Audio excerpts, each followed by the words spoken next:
drive-in. We tell them that we went to the drive-in. Mr. Corman is back again with his sci-fi horror classic, It Conquered the World. Once again produced and directed by Roger Corman, it was released on July 15th in 1956 by American International Pictures. Is it a classic? I don't know. After that last movie, I'm a little skeptical even to start this one. I'm not knocking Roger's work ethic at all. The man has made at least 170 movies, and at the age of 92, he is still working. But, much like St. Anger is to Metallica, not every movie is a hit. Let's get started with this one. And here we go. Our movie begins with the opening credits and title. Okay, so far this is better than the last movie. The music isn't stock or reused. That I know of. Thanks, Ronald Stein. This is Dr. Paul Nelson, played by Peter Graves. He is getting ready to launch his satellite into space. Cut to a meeting with Dr. Anderson, played by Lee Van Clyne, U.S. Secretary Platt, played by Marshall Bradford, and General Carpenter, played by David McMahon. Dr. Anderson seems to think that the satellites are a bad idea. He thinks the reason that the others have all gone missing is because aliens keep shooting them down.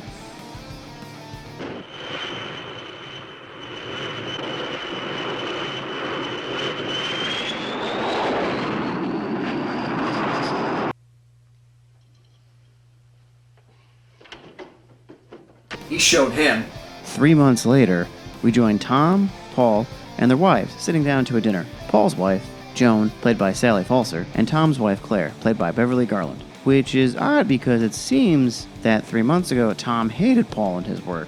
Tom shows Paul his jazzed-up trucker radio system that he says he apparently can talk to aliens with. Aliens from Venus, that is. Paul Nelson here. Is Al there? What? Yeah, Al. Last name, Kaholic. Well, that's impossible. Paul gets a call that the satellite has disappeared in orbit once again. He gets back to the office, and suddenly it reappears. So Paul says bring it down and let's take a look at it. At the same time, Tom makes contact with his alien friends, and seems that one of them is inside the satellite. But they crashed it. The alien then radios back to Tom that he's alive. The alien leaves the ship and stops all mechanical objects, such as clocks, all around the world. Tom gives the alien the names of the people that worked in the satellite program, then sends this sort of butterfly-looking thing out after them. It kind of looks like one of the forms of the Destroyer from Godzilla vs. Destroyer. And it attacks this cop played by Target Casey. Paul and Joan show up back at the Andersons after their car broke down at 3:03. Tom still tries to drill into Paul's head that the alien is his friend, and he's here to save the world. Yep. It's one of those alien movies. Somebody has to become friends with them. So Paul says, LOL, f*** you, drive me home. You're full of shit, you loon. Back at the base, the alien took over the main general's mind, played by Russ Bender, and he locks the place down. And holy shit, one of the guards is Dick Miller. You know your weapons, buddy. They plant gremlins in their machinery. And his sidekick, Private Ortiz, played by John Hayes. The general sends them and the rest of the troops out in the woods to hold up. Paul jumps on his bike, because now his car won't start, and heads to the base while his wife gets... Well, you get the idea. Get moving. Sorry, but I'm staying. I guess that death still counts. I mean, he was kind of controlled by an alien, but...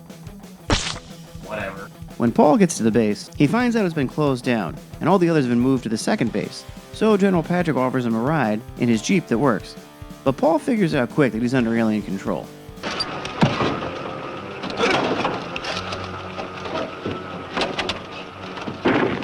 One of the bat alien things tries to get Paul, but he's too crafty for that shit. He heads back to Tom's to get some answers.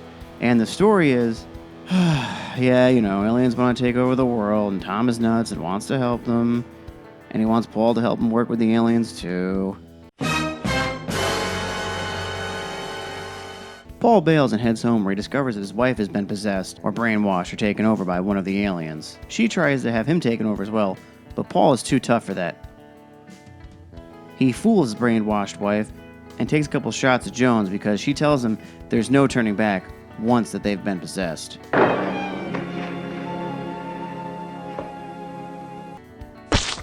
The alien then tells Tom he has to kill Paul. So at the new base, which looks exactly like the old base, the aliens killed Ellen and take over the other doctors' bodies. Forgot to introduce her before. She's played by Karen Kedler. At this point, Claire isn't taking any more of the alien shit, so she cuts this badass WWE promo on the alien. Look, I don't know whether you can hear me or not, but if you can, you listen good. I hate your living guts for what you've done to my husband and my world.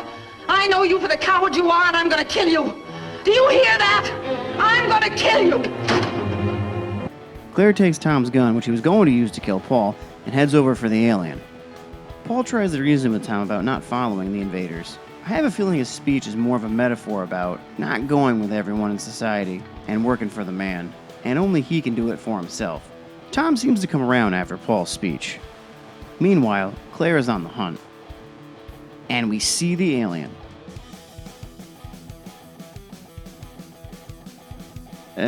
We'll discuss him a little later, because Claire is about to go to town on him. She is definitely the MVP of this movie. You're ugly, horrible. You think you're gonna make a slave of the world? I'll see you in hell first. Tom and Paul hear Claire screaming over the radio and gear up to take down the invaders. Ortiz discovers the alien cave and tells the rest of the troops where the aliens are. They head to the base quick, where Paul finds Ellen's body, naked in the parking lot. That's rude. But he takes care of those fuckers. Oh shit. 5-6, go Paul! The troops show up to the cave with bazookas ready to go. That's good old Bronson Cave right there. Mm-hmm. They head inside, but unfortunately, don't do so hot.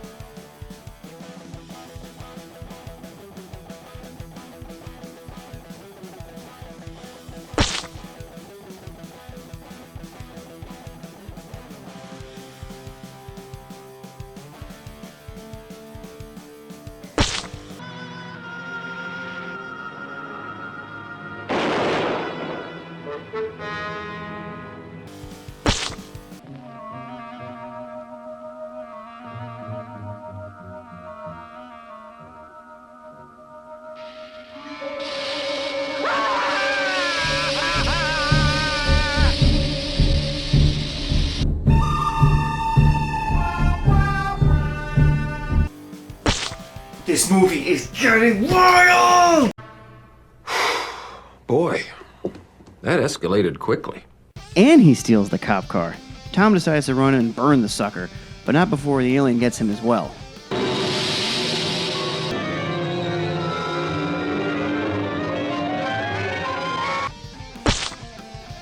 That's pretty impressive at this point. Paul gets there right at the end. He missed all the action, but he delivers the ending eulogy. You learned almost too late that man is a feeling creature. And because of it, the greatest in the universe. The end.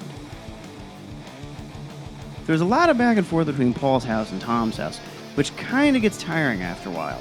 Also, the amount of scenes where Claire tries to get Tom not to sell our world out kind of gets a little annoying too.